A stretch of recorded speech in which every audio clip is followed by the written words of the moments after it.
Hey there. So this year I did Inktober for the first time. I've never done Inktober before because I'm a 3D artist and have no interest in using ink. And this year I thought, I have time, why don't I just do Inktober and learn a lot? So I decided to do it. I screen recorded my process each day and have now edited it down for your enjoyment. So I used a mishmash of the official Inktober prompt list as well as a prompt list created by the illustrator furrylittlepeach, whose Instagram and YouTube pages I'll link in the description.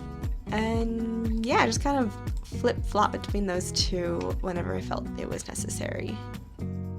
The first prompt on the official list is ring, and the one on furrylittlepeach's list was snail, and I just kind of went for it. I thought I could do both those prompts actually, so here we go.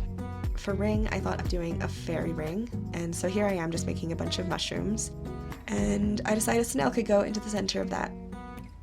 One of the reasons I was so jazzed about doing Inktober was because there are a lot of things I haven't modeled before, especially small props and environment pieces, and I knew Inktober would properly challenge me to make those things. For instance, later on in this particular prompt, I make grass in Maya, which I've never done before and had to follow a tutorial for, which I'll link in the description. I haven't really delved into the effects menu much in Maya, and so this month I just found myself doing that constantly. Here I am in Substance Painter, just kind of coloring things in. Just as a heads up, I won't show my process for texturing each of the prompts, really just the ones that I think are the most interesting to watch. Also, I formatted these to show on Instagram, so be ready for a lot of square renders.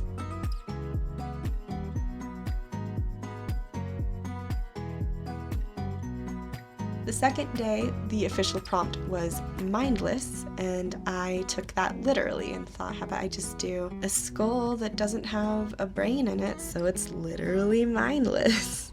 I'd made a different skull a couple years ago, but it was more of like an artsy interpretation, and this one was more realistic. Something that was really cool this month is that I ended up using Mudbox a whole lot, which isn't a program I've used really for sculpting before. When I was in college, I used it for texturing if I wasn't using Photoshop, and so I just didn't really use the sculpting tools in Mudbox. And for Inktober, I just found myself going back again and again and again, and I think I really upped my sculpting game. Okay, so I'm back in Maya now because I need to kind of cut off a chunk of the head. And this part reminds me of that one scene from Arrested Development. Oh. That was 90% gravity. So yeah, I just need to kind of crack it open. From there, I make the jaggedy bits a little bit less jaggedy. In retrospect, I wish I hadn't smoothed them out in this type of a way. I wish I left it looking a stylized kind of jagged, but oh well, for next time. And then here I'm getting rid of the cavities of the eyes and the nose. And now I'm trying to make it look a little bit aged and add some detail in Substance Painter.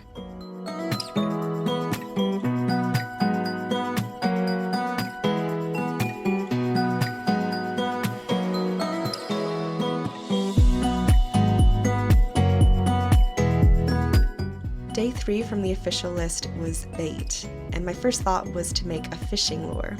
I had gone camping a few times when I was younger, like I'm originally from Montana, and so I just have some fond memories of fishing, or at least our family had a tackle box that I would kind of investigate as a youngster. And so it was so funny when I was looking at pictures of all these different fishing lures because they all just seemed to bring back visceral memories. Like I could practically feel every lure I looked at, like a huge punch of nostalgia.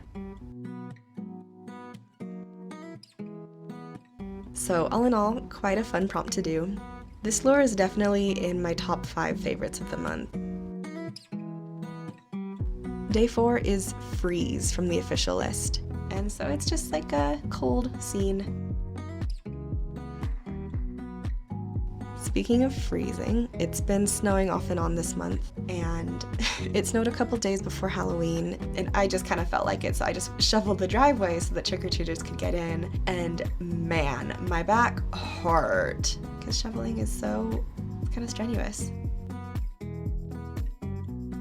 While I was doing that, I kept thinking about the movie Home Alone 3, and I really want to watch it again. I mean, controversial opinion, because I watched all 3 of the Home Alones last winter with my sister. I think the 3rd one is the only one that really holds up.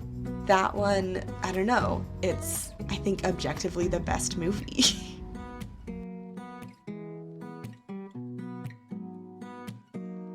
Now, I didn't screen record the process, but I followed a tutorial on how to make a snow effect, which I'll link in the description. Day 5 from Furry Little Peach is apple, so I made an apple that has its peel kind of floating up off of it.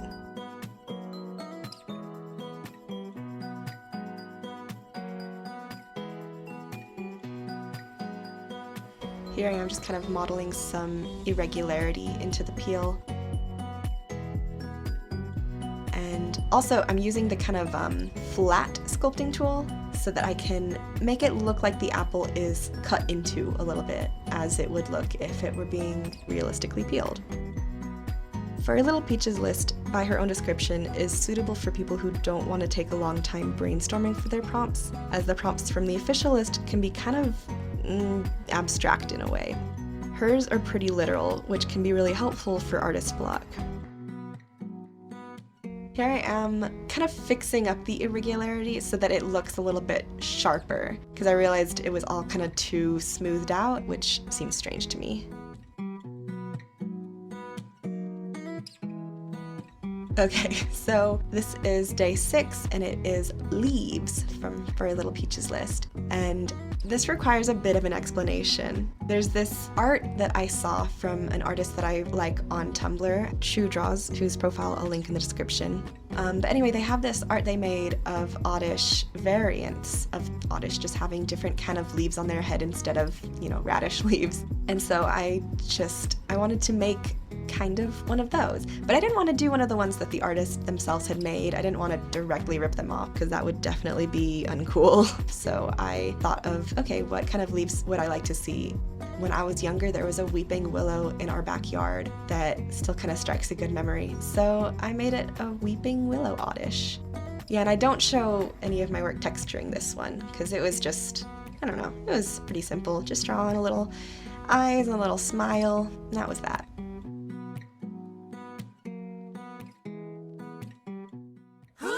Pokemon! It's Oddish! This is day 7, and the official prompt was enchanted. So, story time. A few days before this, my sister had bought me a thimble because I've been embroidering patches lately, and I've been feeling the need for a thimble. And I was under the false impression that thimbles are there to protect one of your fingers from being stabbed by a needle, and I found out that's actually not true. It's to protect your middle finger on your dominant hand, as that's the one that pushes the eye of the needle to get it through the fabric. This particular patch I was embroidering was getting pretty thick, and so my sister got me this thimble so that I wouldn't, I don't know, be forcing it so hard. And I also learned that thimbles are kind of like rings in the way that they come in different sizes and they need to fit your finger specifically. And I was kind of like, oh, I don't want to get just any old thimble then, I want to get one that fits me, but thimbles are always in packages, you know?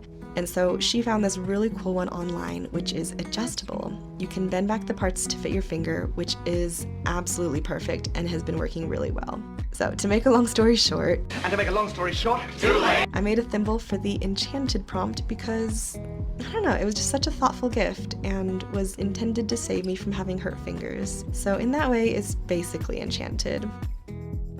The next prompt from the official list is frail, and I decided to make a little card pyramid thing, because those are really finicky and frail. This one was really simple to model, but I made up for that simplicity by designing my own deck of playing cards. And I wish I could have screen recorded the process of designing the cards, but I was using Photoshop on my Mac, which is kind of old as I've had it since like 2011, and it was just not up to the strain of running the screen recording program as well as Photoshop, so you'll just have to make do with seeing the final result.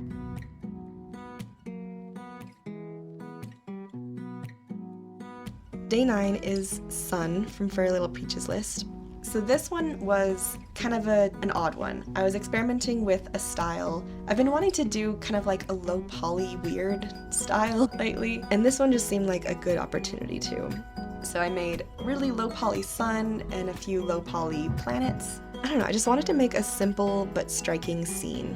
It's kind of strange and it's not the style I usually make things in, but I'm pretty happy with it. I think it's something I'll want to experiment with further in a different kind of scene.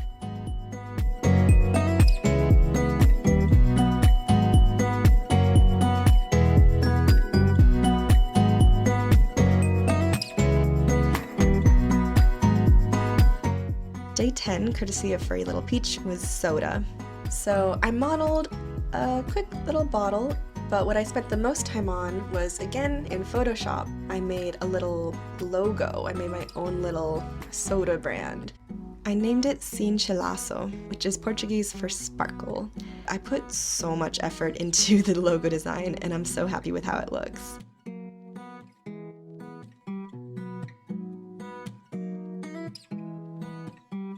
Okay, days 11 and 12.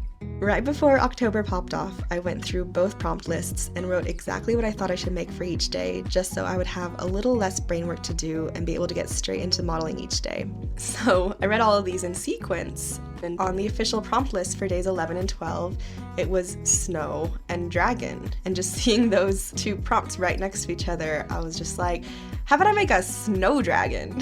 So I did. I spent 2 evenings working on this since it was a double prompt, and man, it was such a workload. For a lot of these things for Inktober, I have other kind of lists of things that I intend to make just for my own peace of mind, and dragon has been on that list for a long time. Like for a few years now, I keep meaning to make a dragon because, I don't know, it's just one of those things, you know? So finally, I had the excuse I was looking for. So yeah, here I am, just modeling it really sloppy. This doesn't matter at all. I'm just blocking in a general shape. What's gonna happen later is that I'm going to sculpt in Mudbox. I'm gonna sculpt in a better rough shape and just kind of get more of the silhouette that I'm looking for. Yeah, here I am making some legs. I don't really include much footage of them, just heads up. And I'm not going to show any progress of making the horns and the other kind of mane fluffs, just because, I don't know, it's not very interesting to watch. Well, the horns actually were kind of cool, but they are so similar to the way that I modeled the tree because they are meant to look kind of like branches. But you can just see that as they kind of glide by. Here I am redoing the body, because I'd done the body a little bit before. And then I'm about to go onto Google and be like, what is a T-pose for such a long shape like a dragon? Because the way you have to model things is kind of posed flat. Like you don't really model deformation, that's something that you do as you're posing something. And if you model in those deformations, you end up kind of complicating things for yourself. And so the way I had done it before was incorrect. You need to model it kind of straight out like this more.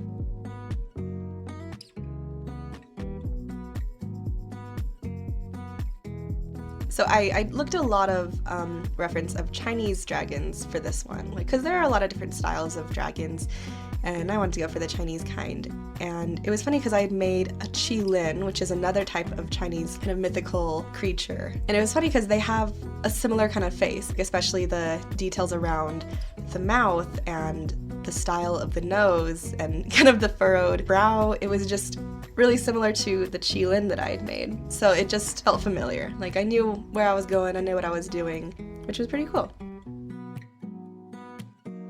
Okay, here I am in Substance Painter. I cut out a lot of what I did in Substance Painter. So as this is a snow dragon, I wanted the colors to mostly be white and light blue. And I wanted to also have some accents of light pink, because I felt like that really popped. So yeah, here I am doing the eyes, they look cool. I looked at a lot of reference of like crocodile eyes for this one, and other kind of lizard eyes. And here's that pink eyeshadow. I think the pink looked pretty cool with this.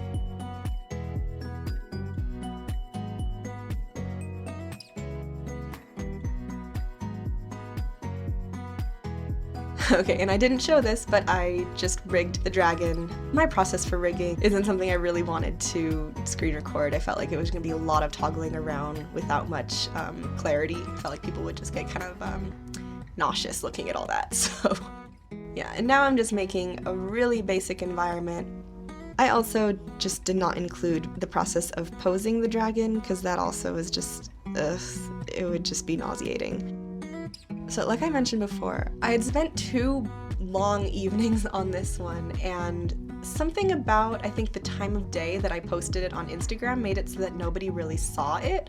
Like, I hear people talking about the algorithm all the time, and I think I just kind of got messed up by that. Like, I was talking to my friend like a week or so after I posted it, and she was like, "You're what? You made a dragon?" I'm like, "Yeah, I did. I was so proud of it, but nobody hit that like button." And she's like, "I've never seen this. What the heck?" Like, I think I complained about it to like my family and to my friends enough that each of them ended up kind of seeking it out and seeing it. But I think that kind of casual followers of mine did not end up seeing it, which is a little unfortunate because it is the one that I'm the most proud of and it's the one that I worked the hardest on. But oh well, can't win them all.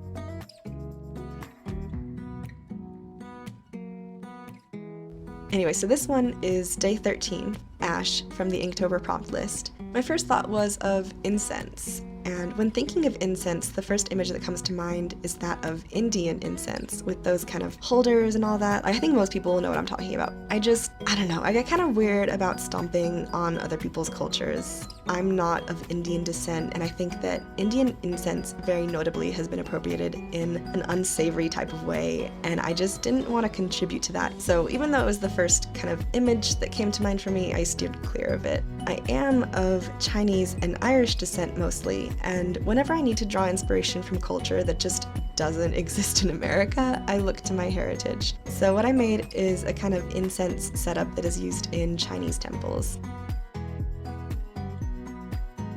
Day 14 from furrylittlepeach's list is shelter, and my first thought was bus stop. Not gonna lie, this one was kind of uninspired. I'm not really that into it. If I wanted to go ham on this one, I think I would have drawn on some graffiti, dropped in a bus schedule, and made an actual little pole that showed the bus number and all that, but like I said, I was kind of uninspired by this prompt. I was gonna skip the whole day, but I felt like that would be a shame. Okay, so day 15 from the Inktober prompt list is legend. So on day 6, you'll remember I made an oddish Pokemon, and on that day I kind of wanted to keep my mind in theme with what I was creating, and so in the background, like I always like having background noise while I work, whether that's music or a podcast or a TV show, as long as it's not too distracting. So I started watching the anime Pokemon Sun and Moon, because I'd seen a little bit of stuff about it. I saw some artwork when it was first being released, and it just looked really cute. I haven't watched Pokemon since I was like 7, I think. It's been a long time. But yeah, I started watching that when I was making the oddish, and one of the Pokemon that is in that show is Tapu Koko. It's this legendary Pokemon, and so when I saw the prompt legend, I was just like, how about it? So yeah, I'm making Tapu Koko, whose character design is extremely cool, by the way. I'm gonna put up a quick little character sheet. I haven't gotten to a part yet in the show where it kind of closes up its arm situation-like thing, but it has the capability to do that, which is whack. Like, this character just looks so cool. So, yeah, making Tapu Koko, which was so nice because I don't know, after making the one that I was so uninspired by, you know, shelter, to then have a prompt that I actually was pretty excited about was fun. So another thing, the first couple of days that I was doing Inktober stuff, you know, I've been doing screen recordings of my progress, and for those first couple of days I also was kind of trying to live narrate what I was doing, just talking about whatever came to mind. And so when I was making the oddish, I was like, oh, how about I kind of do a live reaction to these episodes? That might be fun for people, right? But it was so distracting for me. I could not focus on anything I was modeling. And the whole voiceover, it was not worth anything. It was just me going like, oh my gosh, this is so cute. Oh my gosh, that's cute. It was just over and over again. So yeah, I had to cut that out. Gosh, Tapu Koko's whole design is so cool. Recently, I've been getting really into making stuff with my hands. Like I mentioned, I've been embroidering stuff, I've been sewing other stuff, I've been knitting, I've been weaving. And I think that the next kind of the natural progression of that is mask making. I really want to do some wood carving and make some masks out of wood. And I think that I should make Tapu Koko's outer shield situation out of wood. Like that just seems like the right thing to do. Yeah, so I'm just wrapping up texturing this guy, and the turntable is a fun one because, you know, there's the way Tapu Koko looks, the way I've seen him so far, which is posed kind of like this, you know, with his arms out. But from the character sheet, I saw that he can close up like this. And I mean, I bet this is no surprise to people who just played the game, because like that's the other option.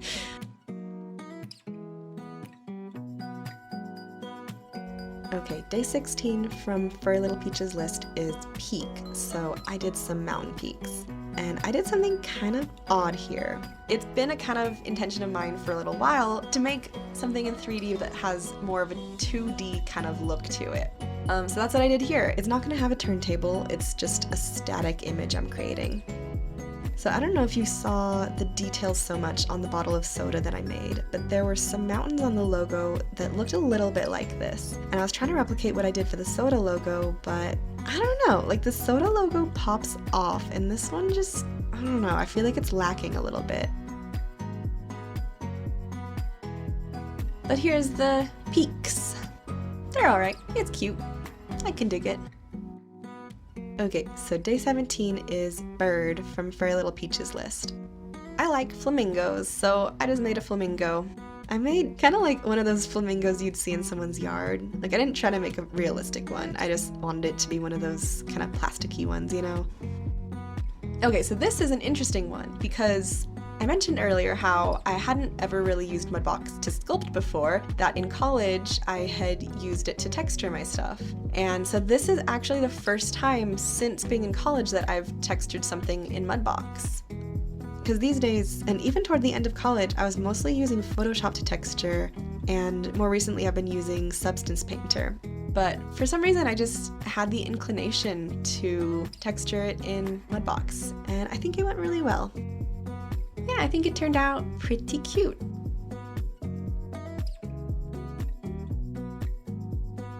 Day 18 was Loot from furrylittlepeach, and again, I was kind of uninspired by this one, but I decided to make a jewelry box, as that's in a way where we store our modern day loot.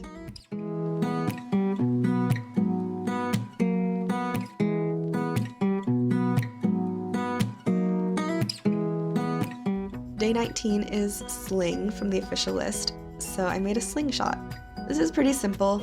I'm gonna just let the music play out because I don't have anything special to say about this.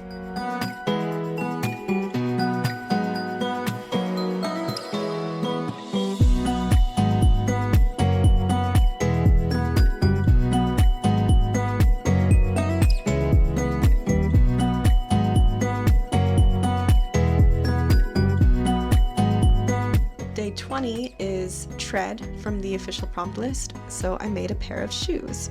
They're kind of like soft exercising sneakers.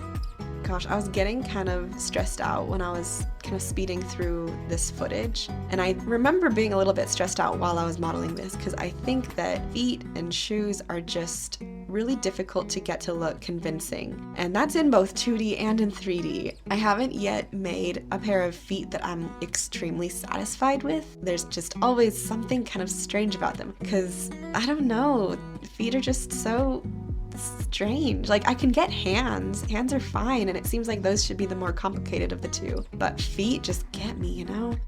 So I cut out a lot of footage of my process for making these shoes, making them the correct shape, and then, you know, adding in all the little extra bits and bobs was the easy part. It's just getting that initial shape down was so difficult for some reason. I had fun texturing this one. I had kind of an 80s color block look in mind, so I just did a bunch of random colors that looked like they would go well together, or that seemed like they would clash but in a fun way. So I screen recorded the parts of me just blocking in the colors, and later I go back in and finesse the edges of these while I'm not screen recording. So don't get it twisted, I don't just leave the edges looking sloppy. So day 21 is Flame from Furry Little Peach's list, so I decided to make a candle. A couple months ago, I'd made a cafe and all the accoutrement that goes into a cafe, including all the lights and stuff. So I'd already made a kind of light fixture that looked a lot like this. I wanted to make a cool candle holder, and it was fun when I made the light fixture, so I kind of wanted to have another go at it of kind of just using these cylinders to make an interesting shape, like a geometrical candle holder shape.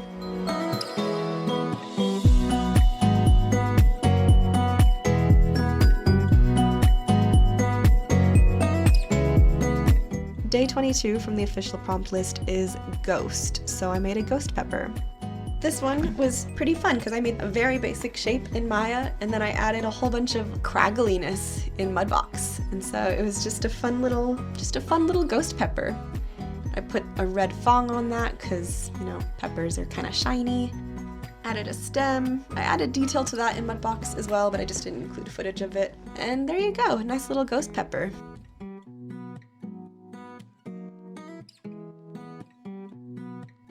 Day 23 from Furry Little Peach's list is Drum. For a while now, I've been meaning to do a whole little series on instruments, so this is getting me onto the right track. I might make a few more drums eventually, and that might be a fun series, and then just do more instruments in general.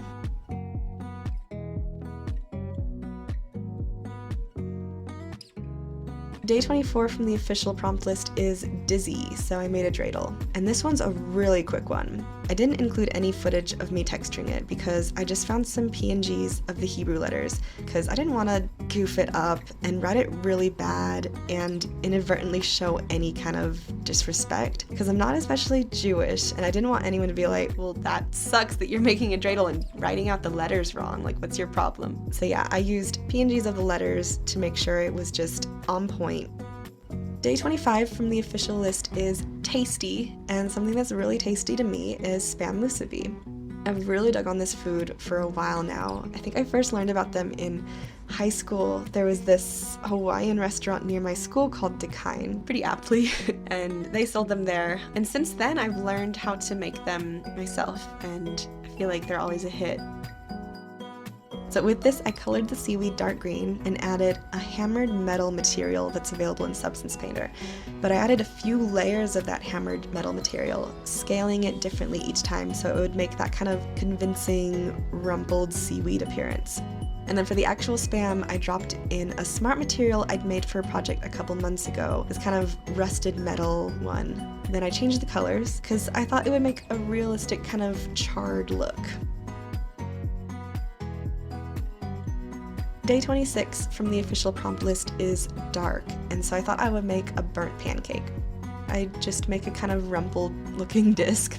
I added my rusty texture again, and then I finessed it and, you know, made it look extra burnt and a little bit more of the kind of burnt look that you would see on a pancake.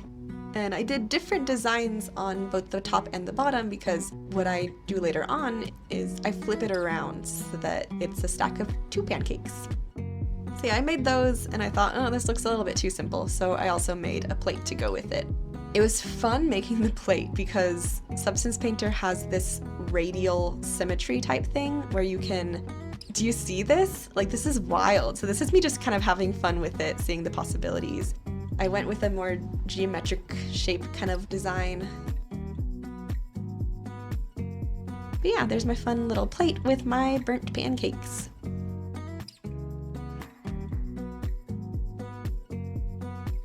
Day 27 from the official prompt list is Coat.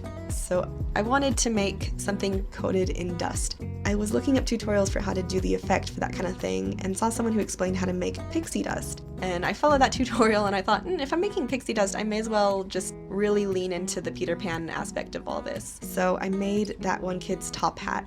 And I'm gonna link the tutorial I followed down below because this is really just a direct following of that tutorial. Side note, I was really distracted while I was trying to work on this because I had just watched the movie Rocket Man with my friend, and I had rented it on Amazon in order to do that, and I still had an extra day before the rental was expired, and so I was just like rewatching all the little musical numbers while I was trying to work on this prompt. So it took a lot longer than it needed to because I needed to focus, but I couldn't. Day 28 from furrylittlepeach's list is light. So I made a fluorescent little cactus light.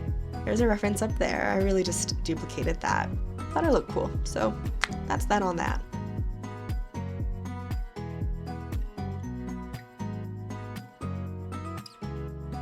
Day 29 from furrylittlepeach's list is blue, and so I went with that rule of threes thing and made one final Pokemon. I just looked up all the blue Pokemon and I went with Poliwhirl. I don't really have anything else to say about this, so yeah, just enjoy the music for a bit.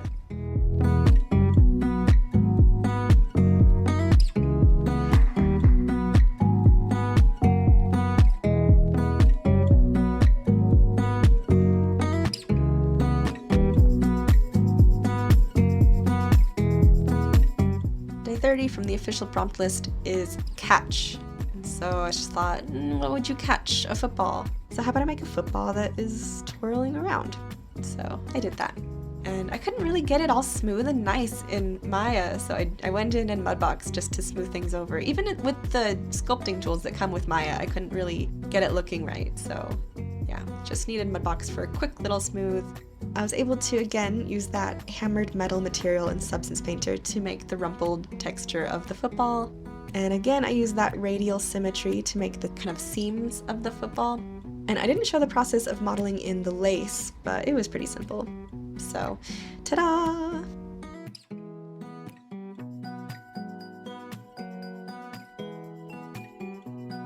Now, the final one is from furrylittlepeach's list, which is berry.